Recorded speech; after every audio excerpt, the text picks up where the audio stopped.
O Ministério Público é uma instituição pública autônoma a quem a Constituição Federal de 88, no artigo 129, atribuiu a incumbência de defender a ordem jurídica, o regime democrático e os interesses sociais e individuais indisponíveis. Isto é, o Ministério Público é o grande defensor dos interesses do conjunto da sociedade brasileira. No Estado de São Paulo, a Lei Complementar de 26 de novembro de 1993 cria as funções do Ministério Público do Estado de São Paulo. A realidade é que o brasileiro está descobrindo que seus direitos são vilipendiados e os órgãos como o Ministério Público do Estado de São Paulo são sua esperança de justiça. Nosso entrevistado de hoje é João Paulo Ismânio, Procurador-Geral de Justiça do Estado de São Paulo, do Ministério Público do Estado de São Paulo, e em seu recente artigo no jornal Folha de São Paulo, defende o acesso e o direito à saúde. Aliás, cravada na Constituição em seu artigo 6º, e lembra que, no Brasil, o sistema social, apesar de pontuado em políticas públicas para a saúde, educação, transporte e segurança, é muito deficitário e que, assim, o judiciário, dia a dia, tem milhões de processos onde o cidadão simplesmente busca seus direitos adquiridos e, por vezes, não respeitados. João Paulo Ismânio é bacharel em Direito pela Universidade de São Paulo, é mestre e doutor em Direito pela Pontifícia Universidade Católica de São Paulo e professor da Universidade Presbiteriana Mackenzie e tem 21 livros publicados. Hoje aqui no Questão de Justiça, a gente tem prazer de receber, né, Procurador-Geral, né, do Estado de São Paulo. Fico muito feliz porque o senhor tem muitos pontos a ser colocados e, conjuntamente com o doutor Ales, que é o nosso presidente da Comissão de Segurança Pública, para ali elucidar, sabe, doutor, trazer ao conhecimento da população o que melhor seria aí de direitos e deveres, né? E a questão do Ministério Público, que é tão comentada hoje em dia, né? Ele é o baluarte aí do começo das questões de cidadania no nosso Estado e no país também, né? Obrigado pela sua presença. Muito obrigado, Ivaldo. Para mim é uma alegria poder estar aqui, discutir questões de justiça, o doutor Arles também. Né? O Ministério Público tem mesmo que estar nos meios de comunicação para fazer chegar, né, à sociedade tudo aquilo que ele tem feito. Muito obrigado. Obrigado, doutor Ales. O senhor que é também vice-presidente aqui da TV, né? A gente trazendo essa questão de cidadania. É uma honra participar mais uma vez do seu programa, junto com o doutor Ismânio, que é o Procurador-Geral de Justiça, Ministério Público que presta relevantes serviços à sociedade, aqui no Estado de São Paulo, presta no país inteiro, mas como o doutor é o comandante do Ministério Público do Estado de São Paulo, quero parabenizar o senhor por todo o trabalho que o MP tem feito aqui em São Paulo, em todas as questões, seja saúde, seja segurança, seja a questão da corrupção. Parabéns ao pessoal do Ministério Público pelo relevante trabalho. Obrigado. Doutor, eu queria usar um pouco desse lado do professor, né? E falar do seu trabalho no Ministério Público, mas queria saber se realmente o senhor, como cidadão, líder dessa entidade, tem visto uma melhoria, seja pelos agentes públicos sociais, né? Seja na questão do judiciário, do legislativo, do executivo. O brasileiro está assimilando, ele está tomando consciência dos seus direitos? Eu acho que sim. Eu acho que a grande vantagem da democracia e a grande construção da nossa Constituição foi fazer com que os direitos fossem consagrados e que os brasileiros pudessem, ao longo do tempo, né, ter contato com as instituições, perceber aquilo que é direito deles. E, lógico, essas coisas são de construção mesmo, né? Ninguém aqui vai imaginar que do dia para a noite todas as questões culturais, sociais e econômicas de um país sejam resolvidas. Elas são uma construção. Então, eu acho fundamental. E acho fundamental que os cidadãos percebam a força que as instituições têm na sua integração. Né? Esse é um trabalho que nós temos feito no Ministério Público com muita ênfase, em relação à saúde, à segurança, à educação, para poder integrar os órgãos do Estado. O Ministério Público tem essa função de ser um agente de integração, né? A Constituição também nos deu essa atribuição, para que os direitos possam ser efetivados. Acho que a grande questão hoje é como efetivar os direitos que estão previstos na Constituição Federal. Doutor Isônio, eu estava aqui pensando que às vezes o cidadão, para a área do direito, quem milita ou quem trabalha aí coligado, sabe como funciona essa instituição. Mas eu queria, assim, em breves tópicos, que o senhor comentasse como é que funciona o MP, né? E especificamente aí o MP de São Paulo. Então, o Ministério Público ele tem uma série de atribuições que a Constituição lhe concedeu. A mais comum e conhecida é na área da segurança pública, na área do processo criminal, né? Então, os promotores fazem investigações, ações penais, né? O órgão da acusação. Então, essa é a principal função que a Constituição nos estabeleceu, nos deu. Mas nós também temos uma área de assegurar direitos que a Constituição também trouxe, que é muito importante, né? Na área dos direitos sociais, né? Através da ação civil pública, do inquérito civil. Então, todas essas áreas de direitos, né? Consumidor, meio ambiente, educação, saúde, idoso, criança, também são atribuições do Ministério Público. Então, nós falamos que existem vários ministérios públicos, na verdade, né? Tem o promotor da infância, o promotor do idoso, o promotor da saúde, né? O promotor da família, né? O promotor criminal. Então, tudo isso constrói uma instituição muito próxima da sociedade, muito próxima das pessoas, muito próxima dos órgãos públicos, com condição de poder contribuir, né? Para que esses direitos de cidadania possam ser realizados. Alice, às vezes me dá a impressão, por exemplo, eu vi o recente artigo que o senhor coloca sobre a questão do SUS, estava até comentando com o Cláudio, que é o seu assessor de imprensa, falando dessa disponibilidade do MP em correr atrás de um direito garantido, que é a questão da saúde pública, né? E depois me veio aí em referência uma entrevista bem assim, muito boa com o presidente do TJ, falando da questão hoje que tem 20 milhões de processos no judiciário, né? Até a gente colocava que eram 44 milhões de pessoas, é quase metade do Estado em litígio, uma coisa absurda. E eu vi que esse trabalho seu, inclusive pelo artigo, de garantir o acesso à saúde, né, ou remédio, ou em marcação de consultas, operações, ele vai justo no caminho de esclarecer isso, né? Como é que veio essa ideia? É uma luz isso, né? Porque o brasileiro sofre muito com essa questão de saúde, né?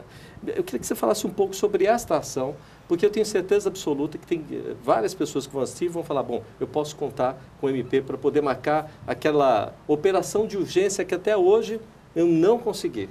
Então, nós partimos de qual ideia? De que hoje o custo da judicialização está muito alto. Para os senhores terem uma ideia, o Estado gasta R$1,2 bilhão por ano para atender essa questão de judicialização da saúde. E, além de haver demora, né, e o gasto ser alto, retira dinheiro dos mais necessitados, né, que precisam do SUS, e o SUS acaba tendo seus recursos direcionados para essas questões de judicialização, que muitas vezes são justas. Não se trata de não atender, mas muitas vezes uma conversa prévia, um acordo, um acerto administrativo poderia poupar todo esse custo e fazer um atendimento muito mais rápido. Então foi com essa ideia que nós construímos, né, um trabalho que, se for o caso de judicialização, ele continua existindo. Mas na nossa ideia, né, trabalharmos em conjunto com a Secretaria da Saúde, com o próprio Judiciário, Defensoria, OAB, se nós conseguirmos atender isso sem judicializar, é um ganho de atendimento, sim, e de custo enorme. Eu estava vendo aqui, inclusive... O tempo também, né, Excelência? Então... Porque quando você vai debater em juízo a questão, ela acaba se arrastando no tempo.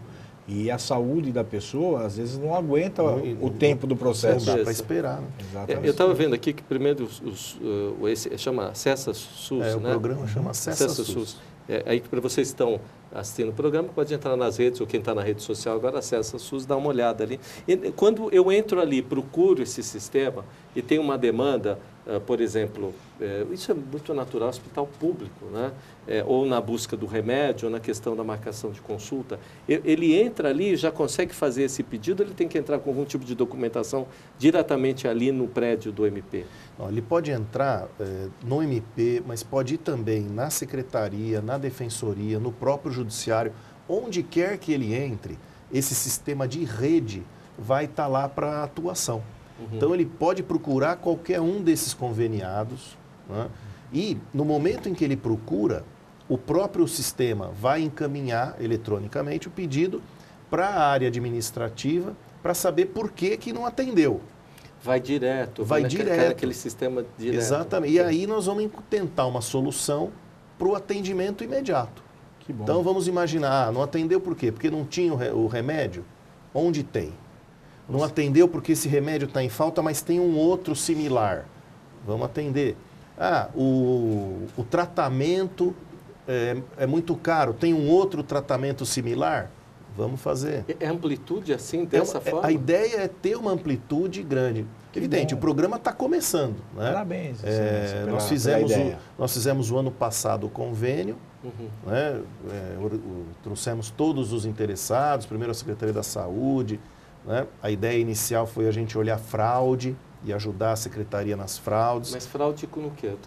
Tem fraudes nessa área de tratamento, tem coisas que a gente não imagina. Mas... Quer dizer, o requisito, desculpa esmiuçar um pouquinho, mas eu estou usando esse professoral dele. Quer dizer, eu já vi como repórter alguns casos que, olha, isso era para fazer essa operação, fez outra, prótese, mas tem coisas que, por exemplo, o mesmo pedido com o mesmo erro de português é usado para todo o pedido de remédio que a gente vê, são milhares de pedidos iguais. Nós tivemos recentemente desnecessários. Operação da Polícia Civil com o Ministério Público que pegou a máfia das próteses. Então, isso que eu estava lembrando.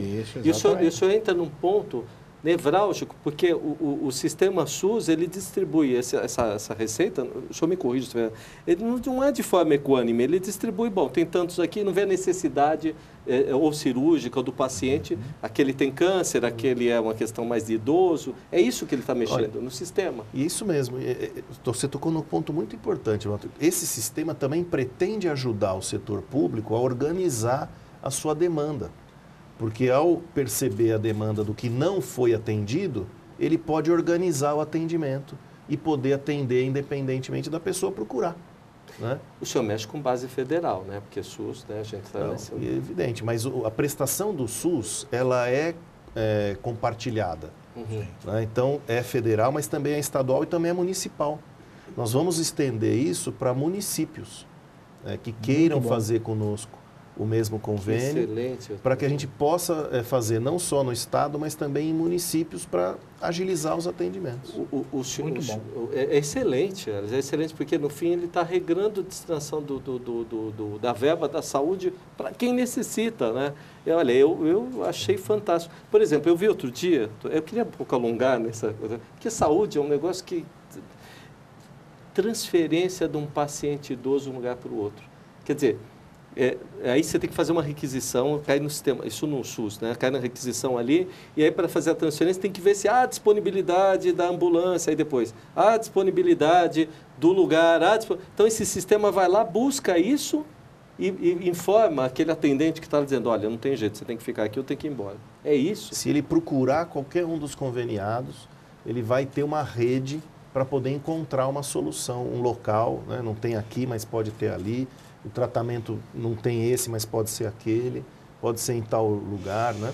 Porque hoje o sistema de saúde ele é todo interligado também, né? E ele também é regionalizado. Então é possível encontrar soluções que são às vezes regionais, né? Se a gente puder estender isso mesmo para o estado, como é a ideia futura, é encontrar mesmo na região onde tem tratamento para isso, onde tem o tratamento para aquilo, poder atender mais perto. Às vezes a pessoa tem que viajar muito para receber o atendimento e às vezes é possível encontrar uma solução mais rápida, mais perto. Então, a hora que a gente conseguir estruturar, e eu imagino que isso vai ser feito em breve espaço de tempo, porque acho que economizando de um lado, sobra dinheiro para o outro. Com certeza. Né? Eu acho que nós vamos ter uma solução bem melhor do que hoje para o atendimento das pessoas. Nossa, isso é fantástico, cara. Isso aí, a demanda da saúde é o que vai resolver, porque o dinheiro, com certeza, ele não é... Um dos grandes problemas, né, que o Brasil enfrenta, além da segurança pública, que reflete em tudo, a saúde também, né? Medicamento. Deixa eu esmiuçar um pouquinho. Medicamento também é a mesma coisa.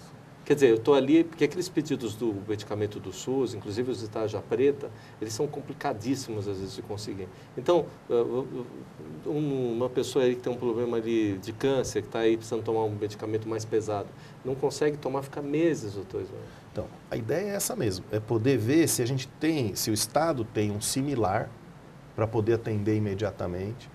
Porque às vezes acontece de não ter exatamente aquele medicamento, mas tem um outro medicamento que faz o mesmo efeito. Me fale dessa integração da prefeitura, porque o primeiro contato que se tem é com os AMEs, né? É isso, né? E aí o cidadão vai lá, e esse sistema ele vai interligar Estado e prefeituras. A ideia é isso mesmo. Porque a Constituição determina que a prestação do atendimento do SUS seja compartilhada. Então o cidadão pode ir para qualquer setor mesmo. E, evidentemente, para conseguir fazer esse compartilhamento, precisa ter uma divisão de atribuições, porque não é, em nenhum lugar do mundo um posto de saúde vai ter tudo que a pessoa precisa. Né? Tem que ter mesmo uma organização.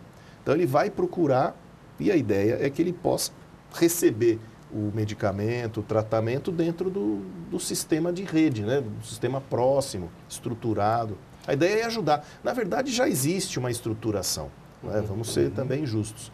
Né? Tanto o Estado de São Paulo, o município, os municípios já têm uma estrutura que vem respondendo, né, bastante bem ao sistema. Mas não é organizado.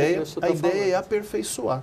É aumentar a interação desses sistemas. Né? Porque senão a gente acaba gastando dinheiro duas vezes.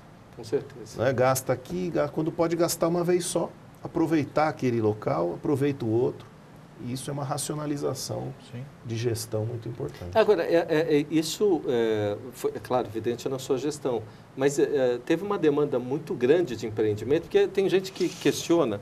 Eu falo muito de autonomia de poderes, né? Acho que, por exemplo, o MP deveria ter uma autonomia orçamentária, porque tem que da função de vocês, né? Quer dizer, serem livres para poder fazer o que estão fazendo hoje, passando as coisas nos devidos lugares. Vou falar nem a limpo. A questão também da magistratura nesse sentido. Da magistratura também, porque, né, você tem que ser ali um ponto neutro nessa questão, né? Deixa eu perguntar para o senhor, tem gente que reclama, né? A gente vê a peça orçamentária e fala assim, porque está gastando tanto aqui, tanto ali. Um sistema desse economizou um monte de dinheiro para a gestão pública municipal, estadual, de saúde. Como é que surge isso ali com os recursos tão ínfimos, doutor? Então, é o que a gente tem dito muito, o Ministério Público é um investimento da sociedade. O dinheiro que a sociedade destina ao Ministério Público é um investimento, porque nós retornamos esse dinheiro através desse tipo de ação. Então, o nosso orçamento, quando nós olhamos tudo que o Ministério Público faz durante o ano, o nosso orçamento volta para a cidade, para o Estado, para o cidadão, e volta em dobro, em triplo. Na verdade, nós somos uma instituição que tudo que é investido acaba retornando. Seja nessa área de saúde, seja na área da criminalidade, na recuperação de bens do ilícito, né, seja na área da sonegação fiscal, que nós também atuamos com um resultado muito bom, né, seja no combate à corrupção. Porque corrupção, outro dia eu dizia isso, não é só recuperar o dinheiro da corrupção, é impedir que ela continue. Sim. Então, cada vez que a gente fecha o espaço da corrupção, quanto a gente não economiza, porque a corrupção para. A corrupção, ela age similarmente ao tráfico, né? Você toma uma providência, você pega o corrupto, tira ele e entra outro lugar para explorar o mesmo problema que nós temos no sistema. E no tráfico acontece a mesma coisa. A polícia prende, o Ministério Público faz a denúncia, entra outro para fazer o tráfico no mesmo lugar. Então, é um enxugar gelo, mas tem que fechar essas possibilidades, porque senão fica difícil, né, doutor? Nós já recuperamos 72 milhões de dinheiro ilícito. Da parte tributária? Não, da parte de corrupção. Corrupção. Isso é 72 milhões de dólares. Estamos falando de quase 200 milhões de reais, 200 e poucos milhões de reais.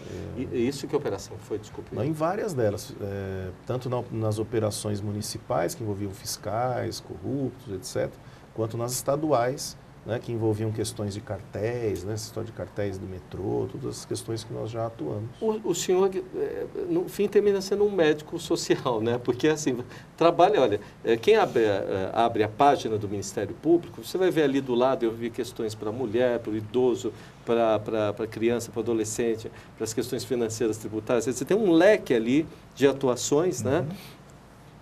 E até quero falar da área do nosso presidente Alves aqui, né?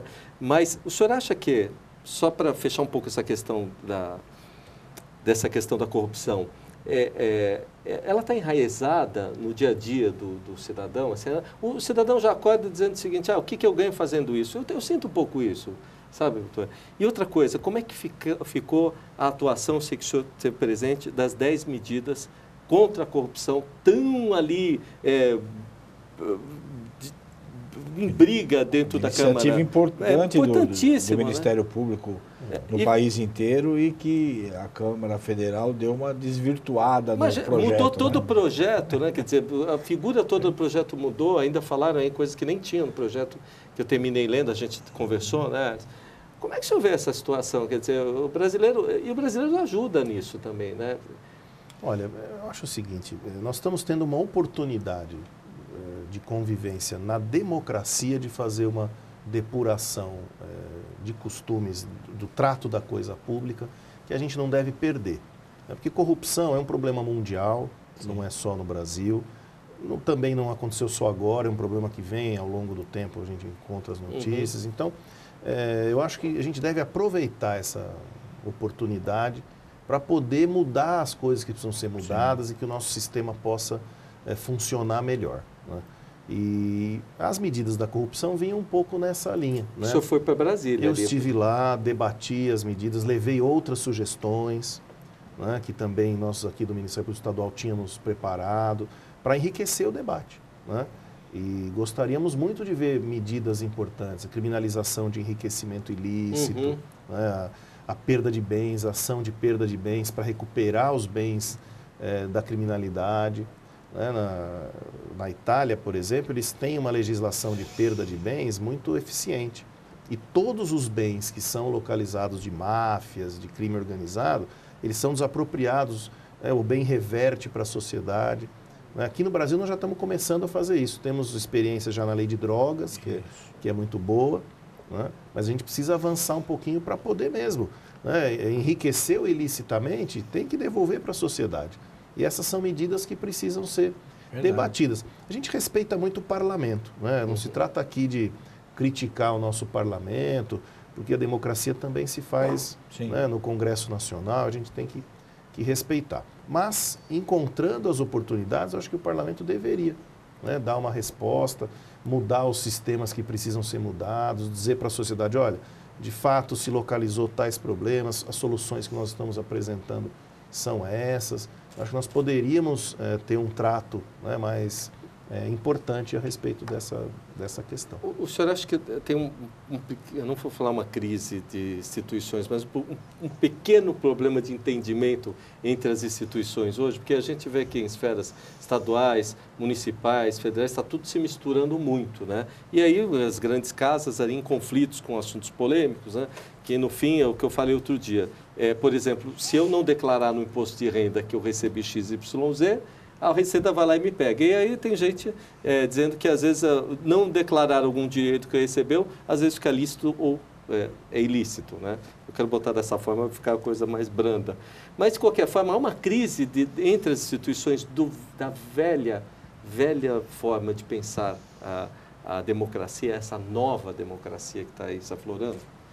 Olha, é o que eu estava dizendo, é uma oportunidade da mudança, né? De fato, nós convivemos com práticas muito antigas, né, e que são práticas ilícitas ou ao menos indevidas, né, e que nós podemos aproveitar, né, para encontrar uma solução, né, nesse momento que possa aproximar, né, o parlamentar da sociedade, o político da sociedade.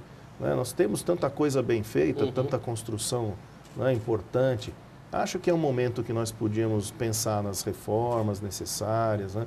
Na forma de financiamento ou não, né? Das campanhas, discutido, mas enfim, é preciso encontrar um sistema que dê ao candidato o financiamento, mas que isso seja lícito, para evitar que o ilícito depois possa acabar prejudicando o próprio trabalho dele. Né?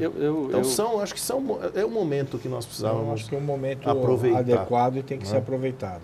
Né? Por isso que as 10 medidas lá que o senhor foi colocar, não sei quais eram as alterações, gostaria muito de conhecê-las, né? Mas são importantíssimas, doutor. Assim, a sociedade precisa ter essa nós chance. Temos isso, né? Vem a coisa de muitos anos, a questão de certas situações, tanto no Congresso, como nas assembleias, como nas câmaras, né? No legislativo como um todo, eles têm uma forma de trabalho que ela já é ultrapassada. Né? Eles precisam se oxigenar também. Né? Nós vemos aí o Ministério Público se oxigenou, a OAB, a própria magistratura, vai fazendo um recall de si mesmo e evoluindo dentro da sociedade. E a gente pega os políticos, eles ainda estão naquela ainda dos anos 50, dos anos 60, né? Eles ainda têm uma visão meia antiga, né? Então precisava ser um pouquinho mais evoluído e ser mais presente, né? Sabe que eu queria falar dessa questão do recall? E tem essa questão da digitalização dos inquéritos, né, que é bem a tua área. Né? E sei que isso aí... Isso vai ajudar bastante. Está promovido na questão da tecnologia, né? E foi ali um empurrão do senhor. Como é que está esse processo? Está muito bem encaminhado. Né? Nós tivemos reuniões importantes com o presidente do Tribunal de Justiça, o Dr. Paulo Dimas, com o delegado-geral de polícia, o Dr. Youssef, com o secretário de Segurança Pública, o Dr. Mágino, e nós estamos avançando nessa questão. A OAB, né, o Dr. Marcos Acosta, que também participou também, foi ver o nosso sistema lá de digitalização de processos, né, para assegurar, evidentemente, que tudo está sendo feito dentro da melhor prática processual. Nós fizemos digitalização de processos, de inquéritos, né? O Ministério Público tem feito dos inquéritos antigos e agora a própria Polícia Civil já vem fazendo dos inquéritos novos. Então, em algum momento, esses sistemas vão se encontrar e aí nós vamos ter todo o sistema criminal digitalizado, né? Com ganho de papel, ganho de tempo, dinheiro, né? Recursos, vai ser um sistema que nós achamos muito bom. O que aconteceu quando se implantou na área civil. Né? Foi indo aos poucos, hoje está tudo praticamente digitalizado. Né? Mas olha o tamanho do que a gente está fazendo. Só no estado de São Paulo, nós temos 1.500.000 inquéritos. 1 milhão de inquéritos? Fora os novos. Estou falando 1.500.000 inquéritos. Já não é 22 milhões, já são 23 milhões, que podem ser 23 milhões ainda. 23 milhões e meio. Imagina a logística e o trabalho para fazer esse tipo de... Porque ele tem que ser o que está andando e o que foi para trás, porque tem papel ali atrás. Né? Isso é uma problemática grande. Isso, os recursos todos ali feitos dentro da questão do... Os que são para frente é o mais fácil, porque depois que você implanta o sistema, já vai tudo digitalizado. Então, mas a impossibilidade... É mais fácil. O problema realmente são os para trás. Para você digitalizar tudo, colocar... O problema é o que a gente está enfrentando hoje, que é de digitalizar tudo. O acervo, né? E de fazer o sistema funcionar. Porque o sistema eletrônico também tem os seus defeitos, às vezes trava, não funciona... Então, esse é um momento mesmo que nós estamos enfrentando com bastante dificuldade. Outro dia eu passei um suador, eu tinha um prazo, acabei deixando para o último dia, consegui protocolizar, já era 11 e pouco da noite, desde a hora do almoço. Aí liguei para o tribunal, era problema técnico, e mexe aqui, mexe ali, acabou que deu certo, Aliás, o senhor está unificando, desculpa cortar, porque eu me lembro muito bem que os tribunais, na questão dos tribunais, eles não tinham a mesma linguagem, nem do Estado para o outro, às vezes nem de um lugar para o outro. Quer dizer, e precisou tanto esforço assim. Você vê, o Ministério Público está conseguindo resolver um negócio que o TJ tem problema lá atrás, né?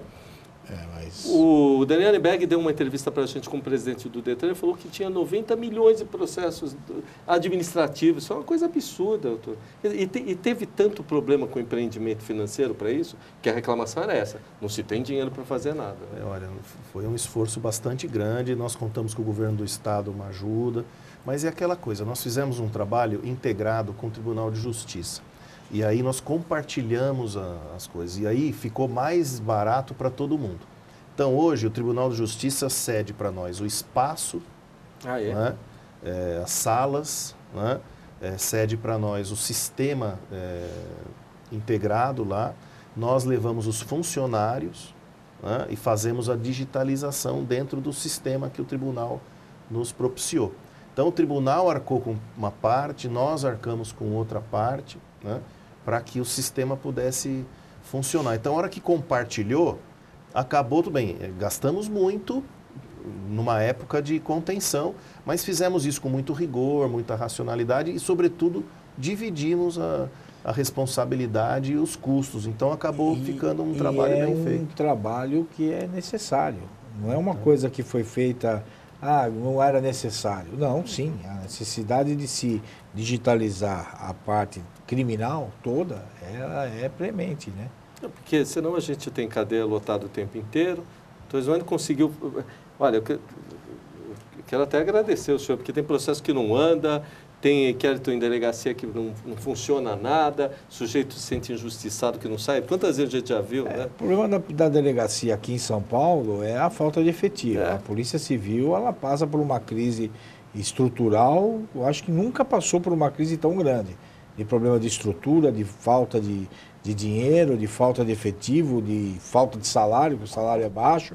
Quer dizer, está difícil para a Polícia Civil. O doutor Youssef está com grandes problemas, a gente ajuda, encontro com ele às vezes, o que é possível a Comissão de Segurança ajudar, a Comissão ajuda, mas é uma tarefa difícil, ele está enfrentando bastante dificuldade. Aliás, fiz uma entrevista com ele, ele falou, tem puxado muito pelo orçamento, mas como não tem demanda mais o dinheiro deixou de entrar. Isso que eu fiquei, assim, contente com o senhor, porque, assim, uma época muito difícil, né, onde o país inteiro passa por uma recessão, e se você conseguir trazer de volta, né, e fazer um efetivo trabalho que todo mundo, na verdade, durante tempos reclamou, unificar esse sistema, parece que é uma constante no que o senhor tem feito lá, é importantíssimo.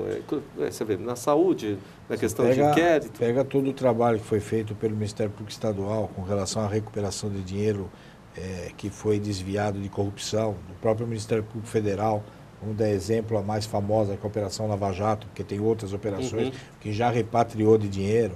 Quer dizer, só temos que aplaudir os dois Ministérios Públicos pelo trabalho que faz na defesa da sociedade. Eu ia perguntar agora para o senhor da questão da Lava Jato, né? E aqui eu estou vendo aqui um dado que eu recolhi ali com o Cláudio, que foi esses 22 milhões para os cofres públicos estaduais, né? Como é que está essa atuação do GAECO?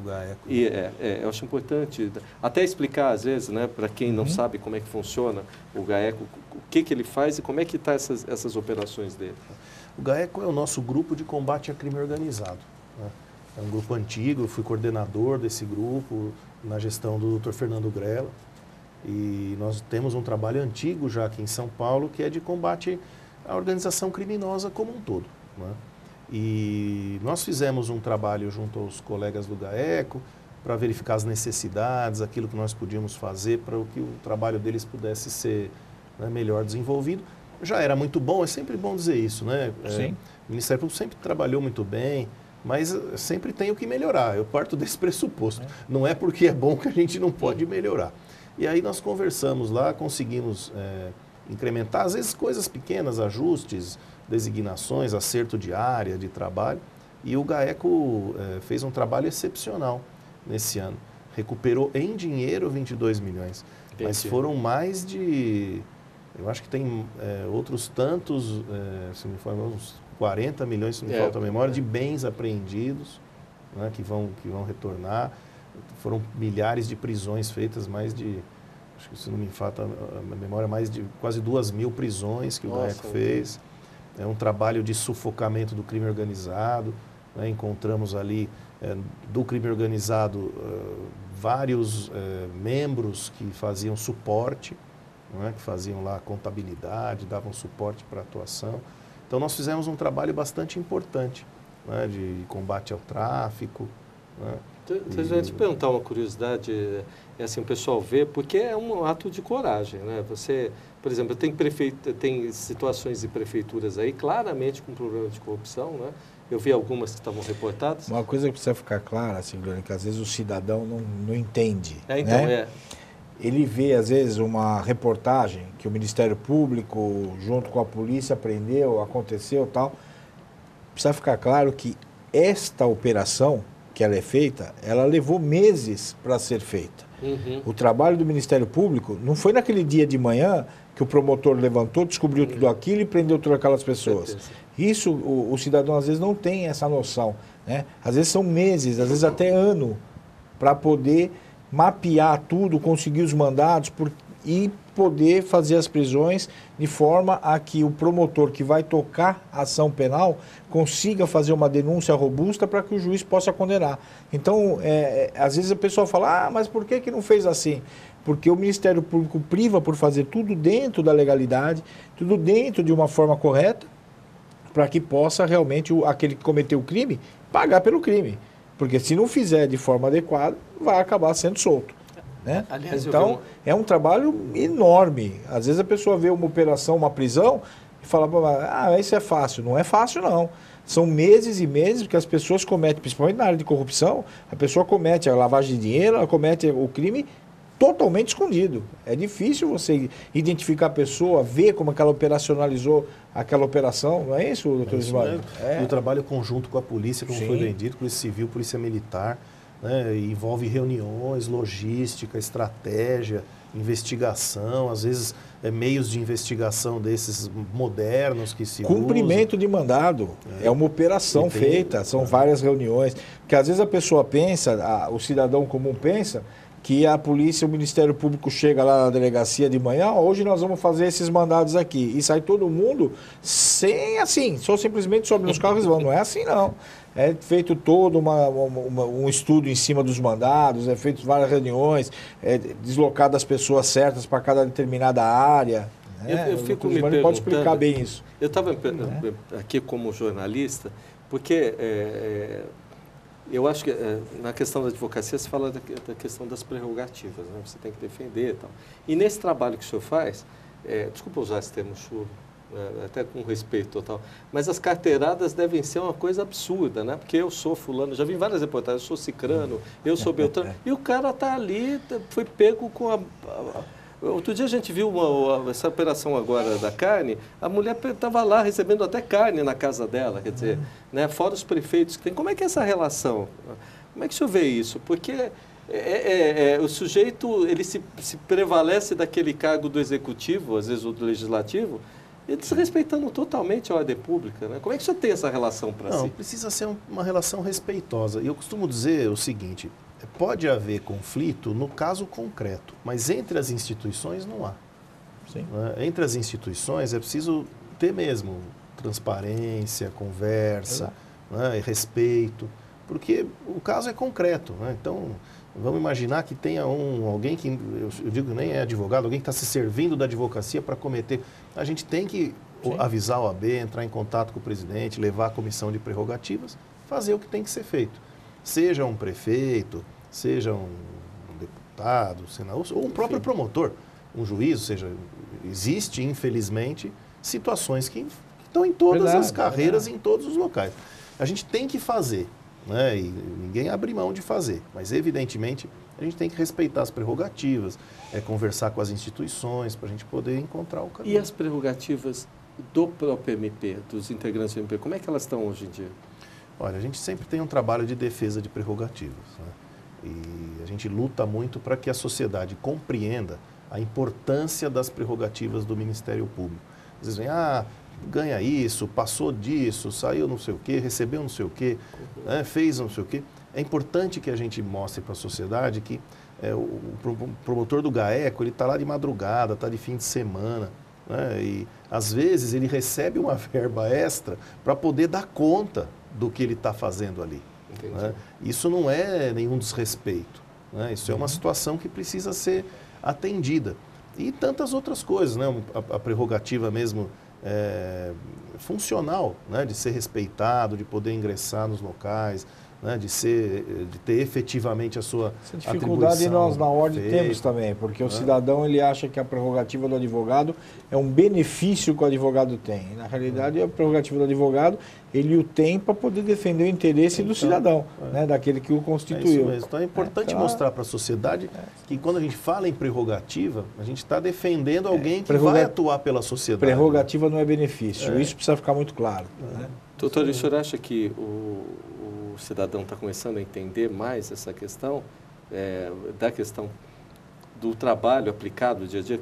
Chego lá e bato na porta do cara e falo, meu filho, você está aí com um probleminha, né? A gente identificou isso, a sociedade está adaptada ou tem aí, eu tenho visto aí algumas manifestações dizendo, isso aí veio meio truculento, foi levado de forma indevida, né? Então, essas questões todas, como é que o senhor tem visto isso? Olha, eu acho que a sociedade reconhece e compreende. Evidentemente que toda operação, tudo que se faz, tem que ser feito mesmo com a oportunidade de todo mundo questionar. Né? Ou seja, o questionamento não ofende ninguém. Né? Não vejo nenhum problema em questionar. Mas a gente defende a prerrogativa. Né? Não é feito com nenhuma ilegalidade, o trabalho é feito com cuidado, né, com ordem judicial, acompanhamento judicial, quando necessário o aviso aos advogados, à polícia, quando é policial, corregedoria, né, quando a gente vai fazer um trabalho no próprio MP, corregedoria, no judiciário. Né, então, são trabalhos cuidadosos. Né, isso a sociedade também precisa saber. Né?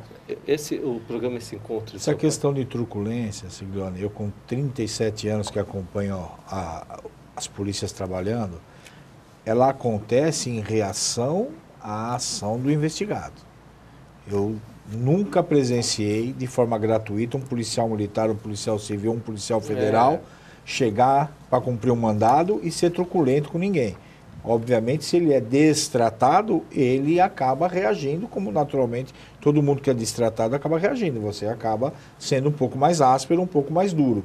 Agora, o que precisa ficar claro, se você tem um mandado a ser cumprido, você chega com uma ordem judicial, eu tenho que fazer uma revista na sua casa, o senhor está preso. O cara fala, eu não vou preso. E você faz o quê então? Então desculpa, eu vou embora? Tem gente que fala isso. Você vai falar, então o senhor vai preso.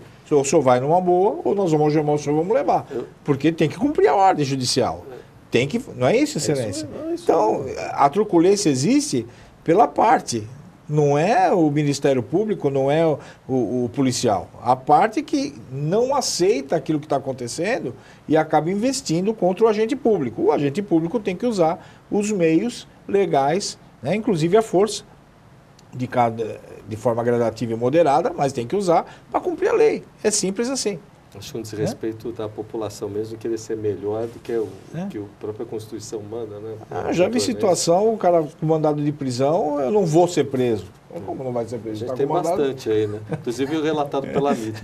Deixa eu comentar com o senhor a questão, encontre o seu pai. Isso é um negócio interessante, porque tem muitas pessoas que não conhecem, desconhecem a sua paternidade. Eu não li toda a iniciativa, mas eu vi que o senhor falou que foi feito... São Bernardo. Promotor de São Bernardo. Como é que foi isso? Foi assim, quando eu assumi, eu tenho sempre a percepção de que tinha muita coisa boa sendo feita e às vezes isolada e a gente não sabia. Então, eu criei um banco de iniciativas, um banco de projetos. Sim.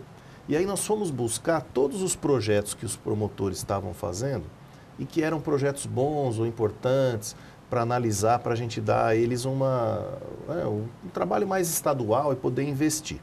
E aí nós localizamos um colega, Maximiliano Führer, o nome dele, que é promotor de São Bernardo, que fazia um trabalho com o poupa-tempo local de encontrar o pai biológico. A pessoa ia ao poupa-tempo, dizia que queria encontrar o seu pai biológico, ia ao promotor, o promotor pesquisava, né, localizando o pai, e muitas vezes amigavelmente se resolvia, né, encaminhava para o poupa-tempo para sair o documento e para reencontrar a família.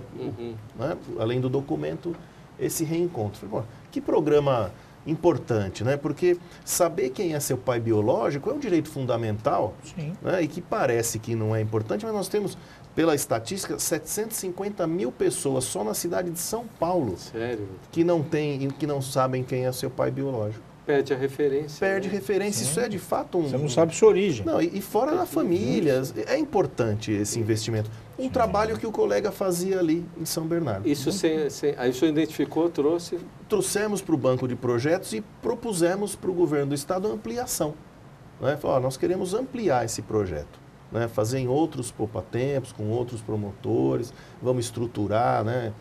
Montamos uma estruturazinha para dar conta. Deve ser um trabalho fantástico, né? E nós fomos lá com o governador no poupa-tempo de Itaquera, né, que começou a funcionar, entregamos lá a certidão, foi emocionante. Que bom. Né? E a partir daí vamos fazer isso, vai se ampliar pela cidade de São Paulo, depois para o estado.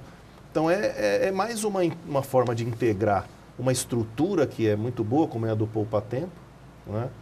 Com o Ministério Público, né? E integramos também com a Defensoria, porque se houver necessidade de litígio, vamos supor que a pessoa não queira reconhecimento nem nada, a gente encaminha tanto para um exame de DNA pelo IMESC, gratuito, ou para a Defensoria, se for o caso, propor ação, também de forma gratuita. É tudo um benefício, né? Porque o sujeito descobre ali, principalmente que já tem um filho afastado, com idade e tal, quem sabe seja até um carinho no final aí dessa Mas relação. olha, 90% se resolve amigavelmente. A pessoa quando localizada, ele é o pai, ele faz questão de ir, de conhecer, reconhecer, né? E aí vem a família, assim, é uma atividade muito, muito, muito importante. Olha, né? Olha que me chamou a atenção aqui também, tudo pelo banco de notícias, não está escondido em lugar nenhum, está ali no site. A questão aqui do Colégio de Guarulhos, que tem que garantir a educação, né? E inclusive para aquela cota de deficiência. Como é que nasceu também essa questão aqui? Porque, bom, já Guarulhos devia ser primeiro grau, né? Porque era colégio de primeiro grau. Então, já garantir a educação é triste demais, ainda quando é um aluno com deficiência, né, seja qual for, é um aluno especial. Esse trato também, como é que foi feito lá nessa questão? Como é que está sendo feito? Então, aí tem várias dificuldades, né, que a gente reconhece. Uma delas é fazer com que a sociedade reconheça a necessidade do deficiente conviver. É como se ele fosse não como se ele fosse, ele é uma pessoa normal dentro das qualidades e das deficiências dele. Né? Cada pessoa tem as suas peculiaridades, né, as suas dificuldades. Então, é preciso que o deficiente receba esse tratamento igualitário. Né? E, primeiro, as pessoas têm que aceitar isso. Né? Porque, às vezes, muita gente rejeita, né? Porque dificulta e tal. E não há necessidade disso. Né? Só que, para que isso ocorra, às vezes precisa de uma estrutura específica. Né? Dependendo da deficiência, dependendo da situação, a escola precisa ter alguma estrutura. Então, esse é o segundo trabalho. Né? De também fazer com que os municípios, o Estado, muitos já têm, na verdade já há estruturas do Estado, já há estruturas municipais, é bom também que a gente reconheça. Mas isso pode ser aperfeiçoado. Né? E fazer um sistema também de rede, de atendimento, de localização, né, de convívio, isso recupera muitas pessoas. Assunto nacional agora, tem quanto? 10 minutos, é isso? Quero que vocês vejam. Isso, 10 minutos. Tanta coisa para falar, o tempo tão curto. Mas eu queria, olha, só um en passant, assim, assunto nacional, questão do idoso, 6 milhões no Estado. Como é que o senhor tem algum tipo de trabalho direcionado, principalmente para a saúde, né, casos assistenciais? O Ministério Público tem promotorias específicas, né, de idoso. Maus tratos. Maus tratos, que fazem acompanhamento não só do idoso na família, mas também nas instituições. Né? Faz vistorias. O Ministério Público faz vistorias em todas as instituições, propõe medidas, atua junto com a polícia quando necessário. Né? Ninguém tem noção. Às vezes eu vi casos ali... Já fecharam inúmeras casas de saúde que tratavam os idosos de forma degradante. Eu já vi várias operações do Ministério Público. Outro assunto polêmico aí, muito discutido, a questão da violência contra... Inclusive um vídeo muito bom de 15 minutos ali, que eu queria passar aqui na TV, mas como é que está sendo tratado isso? Porque isso é recorrente, né? E tão difícil de ser tratado. Violência contra a mulher, isso. Né? Olha, o Ministério Público de São Paulo, a gente tem já há bastante tempo um trabalho pioneiro nessa área. Né? Nós temos um grupo que atua contra a violência feminina. Propusemos na Assembleia a criação da promotoria, foi aprovado, a gente está em processo de criação de uma promotoria. Né? Importante. E com quais premissas? Primeiro, fazer a proteção, porque esse assunto da violência doméstica é grave mesmo. Né? É um assunto que tem uma proporção importante, não só para a proteção da mulher, da própria família. Né? Mas o viés é não só de proteção, como também é de recuperação. Tem cursos para os agressores, né? Tem tratamento para os agressores. Né? Além do tratamento, né? A ideia é, se for possível, recuperar a própria família, a convivência. Se não for possível, paciência, partimos para uma solução mais drástica. Né? Eu queria fechar com o senhor, eu vou pedir, porque agora acabei de se informar, só tem 5 minutos, mas o Plano Nacional das questões de segurança pública, assim, uma passagem que eu sei que o senhor foi para Brasília. E depois eu vou fechar com uma surpresa, porque eu vi a questão do coral, quero fechar aqui para deixar o pessoal bem animado no fim de semana, que aquele coral é fantástico. Como é que foi essa participação do senhor lá em Brasília? Quando o ministro Alexandre de Moraes assumiu, né, a Justiça, ele criou, né, grupos para debate e formatação do Plano Nacional de Segurança. Nós participamos como representantes do Ministério Público, outros representantes do Ministério Público do Brasil todo, também tinha secretários de segurança, delegados, Polícia Militar, foi, enfim, um grupo bastante amplo. Né? E aí fomos propor várias medidas, fomos ver as medidas propostas por outras instituições. Né? E tem jeito, doutor? Olha, tem, mas veja, olha como é difícil. Tem estados no Brasil que não tem, eles não têm um IML como a gente costuma ter. Eles têm dificuldade de reconhecimento, nossa, mãe, de laudo. Ninguém tem noção, né, disso. Então, existem, por exemplo, o Brasil ainda não unificou o sistema de documentação. Né? O sistema de... Deveria ter o RG único. O RG único. Né? Então, tem muitas coisas que o país ainda precisa fazer e a gente não se dá conta. Né? São Paulo, até recentemente, hoje o IRGD já evoluiu muito com relação a isso, mas a identificação de um preso apresentado na delegacia sem documento levava horas. Ah, isso deve ser um problema. Hoje já não leva mais horas, hoje é rápido, mas há pouco tempo atrás levava horas, às vezes 6, 7 horas ou mais. E foram várias medidas nesse sentido, de integração, né, de poder recuperar, criação de laboratórios que possam ser usados por vários estados. Foram muitas medidas boas. O mapeamento da violência. Isso é importantíssimo. Saem vários estudos, mas ninguém consegue fazer com que esse mapeamento seja realmente efetivado. E isso aí seria ótimo para colocar. Nós fizemos um georreferenciamento da violência. Que deveria ter aqui em São Paulo e deveria ter no país inteiro. O sistema da polícia, o RDO, ele faz o boletim, mas ele não faz a estatística. O sistema, como num banco, por exemplo, o senhor faz um pedido de... Quero saber quantos cheques foram devolvidos nessa agência, quero saber quantos empréstimos foram feitos, quantas aplicações, o sistema do banco lhe dá tudo. O da polícia não dá. Então o senhor faz o RDO, mas se o senhor perguntar para o sistema, mas quantos roubos foram nessa região? Ele não tem essa possibilidade, isso é feito manual. Isso precisava mudar, não só aqui em São Paulo, como no país inteiro. Porque aí você tem aparelhamento técnico para identificar onde estão os delitos e aí sim direcionar a polícia de uma forma mais eficiente. Encerrou o nosso time. Doutor, eu agradeço muito, eu renovo o convite, já fiz o convite para toda a sua equipe para ter aqui a casa à disposição, tenho certeza que o doutor Ales vai aprovar. Deixe sua mensagem final aí e no final pode até deixar ele chamar o coral, que o coral, eu quero que o senhor encerre nosso programa, eu fiz isso com o presidente na época, né, o Capês, o senhor vai encerrar a questão de justiça hoje. Para vocês um abraço, porque melhor pessoa para encerrar não tem. Deixe sua mensagem final, pode chamar o coral. Olha, um prazer estar aqui, espero que as questões tenham sido debatidas a contento, estaremos outras vezes aqui, um programa maravilhoso para esse debate. E aí vem o nosso coral, que é uma conquista bacana dos nossos funcionários também, muito bonito. Chama de novo o coral naquela câmera ali. Então vamos lá, o coral do Ministério Público aí, muito bonito, ele emociona a gente de ver. Emociona mesmo. Vocês vão gostar. Vem aí o nosso coral. Agora ele vai botar o coral do senhor ali. Um abraço a todos nós. Uma alegria mesmo. Pronto, fechou. Ficou bom, o senhor fechou o programa.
Este programa tem o apoio da TV Interação, Associação Vida e Trabalho e da Ordem dos Advogados do Brasil, Seção São Paulo.